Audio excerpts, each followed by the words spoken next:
तो वाष्प दाब में आपेक्षिक अवनमन से आप क्या समझते हैं और इसका मोल प्रभाज के साथ क्या संबंध है? मतलब वाष्प दाब क्या है और उसका आपेक्षिक अवनमन क्या होता है, और इस वाष्प दाब में आपेक्षिक अवनमन और मोल प्रभाज जो मोल फ्रैक्शन है उसके बीच में क्या संबंध होता है? तो हम सबसे पहले समझ लेते हैं वाष्प दाब में आपेक्षिक अवनमन को। तो यदि कोई अवाष्पशील पदार्थ किसी विलायक में घोला जाए तो उस विलायक के वाष्प दाब में कमी आ जाती है। कोई विलायक हमारे पास सॉल्वेंट है, जब उसमें हम कोई नॉन डिजॉल्विंग सब्सटेंस, अवाष्पशील नॉन वोलेटाइल सब्सटेंस, जो अवाष्पशील पदार्थ है उसको घोल देते हैं, तब जो विलयन प्राप्त होता है उस पूरे विलयन का जो वाष्प दाब होता है इस अवाष्पशील पदार्थ के कारण कम हो जाता है, जिससे उसके वाष्प दाब में अवनमन कहते हैं।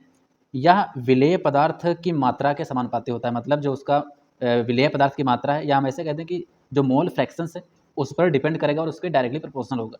तो वाष्प दाब में जो अवनमन है वो विलेय पदार्थ की मात्रा के समानुपाती होगा, जहाँ पर पी नॉट हम मान सकते हैं कि विलायक का वाष्प दाब, पी एस उस विलयन का वाष्प दाब। तो उस परिस्थिति में जो वाष्प दाब में अवनमन होगा P naught minus P S, मतलब विलायक का वाष्प दाब माइनस उस विलयन का वाष्प दाब। अगला है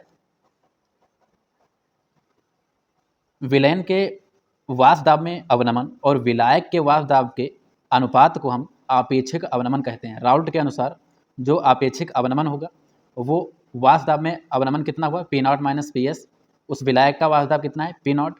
तो इसी का जो अनुपात होगा वो राउल्ट के नियम के अनुसार वाष्प दाब में आपेक्षिक अवनमन होगा, जो कि उस विलेय जो अवाष्पशील पदार्थ है उसके मोल फ्रैक्शन के बराबर होगा। तो वाष्प दाब में आपेक्षिक अवनमन P naught minus P S बटे P naught is equal to N by N plus N, जहाँ स्मॉल एन विलेय या जो अवाष्पशील पदार्थ है उसके मोल और कैपिटल एन विलायक के मोल हैं।